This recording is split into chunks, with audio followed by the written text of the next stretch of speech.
déterminé. Il va arbitrer. Il va arbitrer, c'est vrai, sur cette troisième, quatrième place. Il a encore cette possibilité.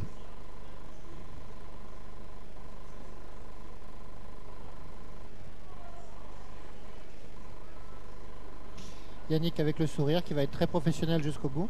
Oui. Et c'est parti.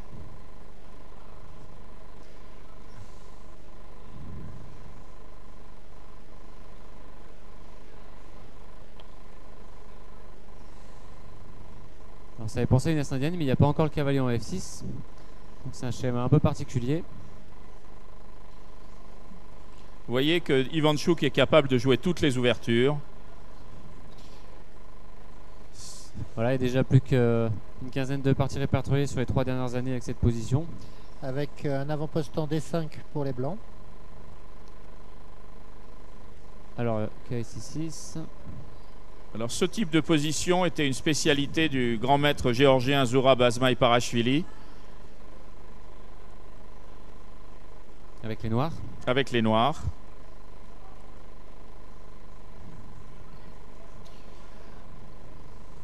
Donc le plan peut être parfois de percer par C5 ou E5.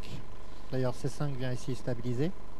Oui, parce que c'est assez délicat à jouer pour les blancs. La colonne B est ouverte. Il y a la possibilité d'amener le cavalier en C6 et en D4 rapidement. C'est pas facile à jouer. Il y a l'autre possibilité, c'est de jouer un F5 très rapide aussi, en déstabilisé sur les cases. Voilà, donc Ivanchuk visiblement connaît là aussi ce plan à merveille. Il a une telle connaissance du jeu d'échecs.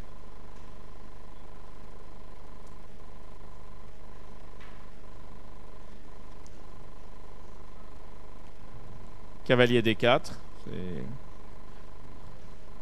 Marie a joué une structure un peu similaire face à la jeu chinoise à la dernière ronde. Elle était venue en D5 avec son cavalier. Oui, c'était la même structure, je crois. Et là, A5 avec peut-être fou D7 et A4, une sorte de mini-attaque de minorité, tout à fait, c'est exact. Dame D2, fou D7. Donc pour l'instant, Ivanchuk a joué tous les thèmes que vous mentionniez, la case D4 et l'attaque de minorité à l'aile dame. Alors il joue tour E8 d'abord. Bon, c'est vrai qu'il vient sur ce pion E4 en plus. Comme on dit, ça mange pas de pain. Cavalier E2. Mais bon, il n'y a toujours pas de vraie menace, puisque si on prend D4 une fois, et c'était pas une blague belge là, c'était... On peut reprendre du pion C et jouer C5 après. Et on peut rejouer C5 ensuite. Donc c'est pas très facile à jouer. Ah, il a pris en E2. Il a pris en E2, il joue A4.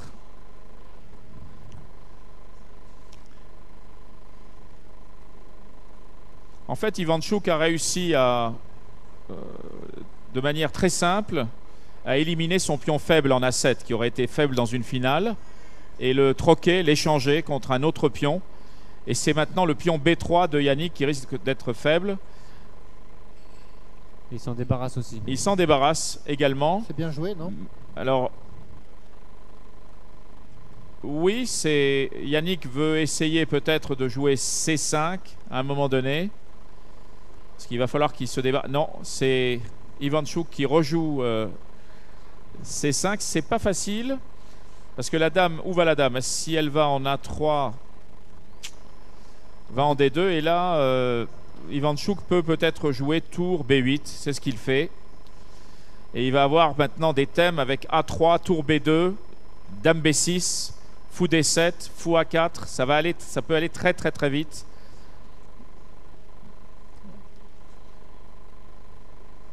Alors, le coup A3, tour B2, avec dame B6, ça semble assez naturel. Les pièces noires sont mieux B1 ici, coordonnées. C'est à Ivanchuk de jouer. C'est à Ivanchuk de jouer. Donc c'est au noir. Tour B2. Ils sont à 3 même. Et puis A3. Voilà. On est dans un schéma qui est assez classique de ce type de position. Maintenant, le pion B, bah, si on fait tour prend B2, il y a pion prend B2. On voit que la puissance du fou noir en G7 sur la diagonale. Il va jouer dame B6 et il peut vraiment causer de gros dégâts. Dame B6 et puis ensuite fou B7, attaquant le pion E4. Et sur F3, il y aura toujours des possibilités de F5, pion prend F5, tour prend E3. Et sur tour prend E3, il y aurait fou D4. Donc beaucoup de thèmes tactiques. Alors Pelletier essaye maintenant d'aller attaquer le pion D6, c'est vrai qu'il est faible. Il a raison, il faut trouver du contre-jeu, sous peine de... Peut-être avec fou B1 et fou prend C5. Par exemple, si Pelletier laisse faire, oui. Si Ivanchuk, pardon, laisse faire, oui. Il était impératif d'essayer de trouver du contre-jeu. Et c'est vrai que les pièces blanches ne sont pas très idéalement placées. La dame sur Fou B7, il vient attaquer E4. Et en cas de F3, F5 peut-être. Ouais, Alors en cas de F3, bien sûr, F5.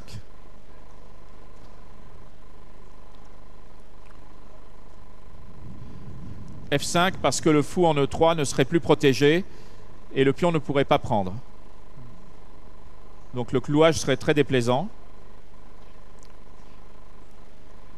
Fou B1, le coup que Marc proposait tout à l'heure pour essayer d'attaquer le pion D6.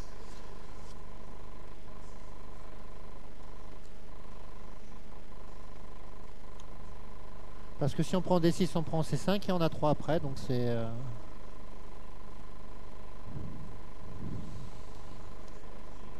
C'est un coup important à trouver ici.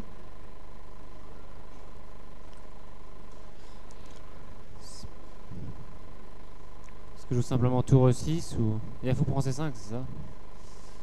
Non, tour E6 n'est pas possible parce qu'il y a fou prend C5. Ça, j'avoue que j'ai du mal à comprendre ce coup. Est-ce qu'Ivanchuk a fait une gaffe? C'est possible. Il a plus beaucoup de temps, effectivement. Fou prend C5. Semble secondes. gagnant pour Yannick.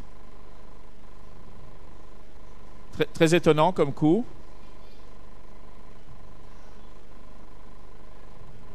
Yannick Alors c'est vrai réfléchit. qu'Ivanchuk n'a que 15 secondes. Yannick 19, 17.